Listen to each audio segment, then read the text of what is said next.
আসসালামু আলাইকুম এভরিওয়ান, সবাই কেমন আছেন? সবার প্রতি দোয়া এবং ভালোবাসা জানিয়ে ভিডিওটি শুরু করছি।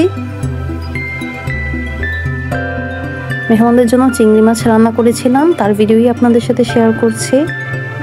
একটু বড় চিংড়ি মাছ নিয়েছি, প্রায় 2 কেজির মতো। চিংড়িগুলো কেটে পরিষ্কার করে নিয়েছি। এখন একটি পাত্রে আমি এগুলো তুলে নিচ্ছি। মাছগুলো খুব সুন্দর দেখতে। পানি দিয়ে ভালোভাবে ধুয়ে পরিষ্কার করে নিব।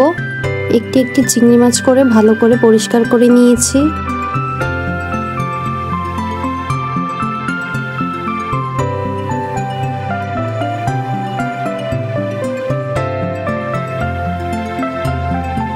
একটি পাত্রে সামান্য পানি এবং হলুদ দিয়ে চিংড়ি মাছগুলোকে সিদ্ধ করে নিব।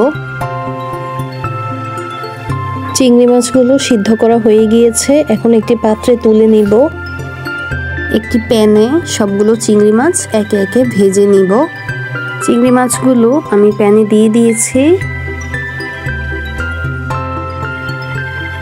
চিংড়ি মাছের এপিঠ ওপিঠ ভেজে নিয়েছি। এগুলো ভাজা প্রায় হয়ে গিয়েছে, এখন একে একে সবগুলো চিংড়ি মাছ তুলে নিব।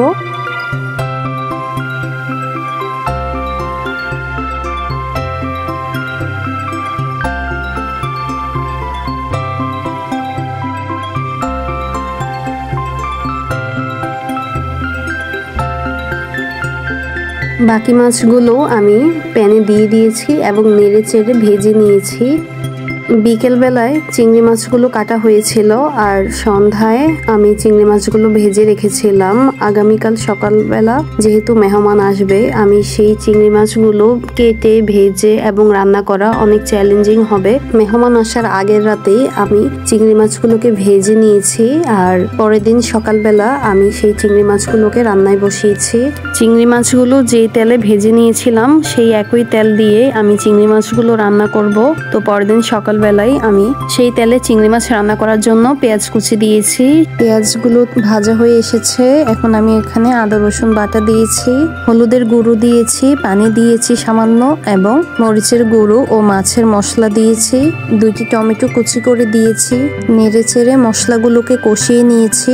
মশলা কষানো হয়ে গিয়েছে, এখন সবগুলো চিংড়ি মাছ আমি মিশ্রণে দিয়ে নেড়ে চেড়ে মিশিয়ে নিয়েছি।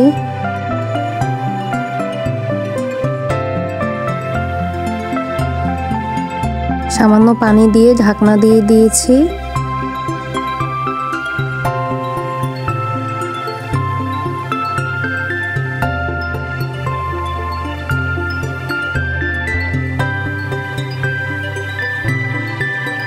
চুলায় বসিয়ে রেখে পানিগুলোকে আমি শুকিয়ে নিয়েছি। কিছুক্ষণের মধ্যেই মিশ্রণের সাথে চিংড়ি মাছগুলো ভালোভাবে কষে উঠবে।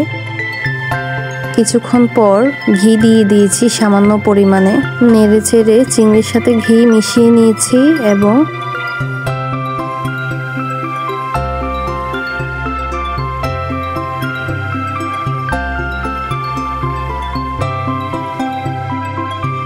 তেল ভেসে উঠেছে। চিংড়ির ঝোল শুকিয়ে নিয়েছি, কিছু ধনেপাতা দিয়েছি। মিশ্রণটি চিংড়ি মাছের সাথে ভালোভাবে কষে গিয়েছে। মেহমানদের জন্য চিংড়ি মাছ রান্না করা হয়ে গিয়েছে। আজ এই পর্যন্তই। আল্লাহ হাফেজ।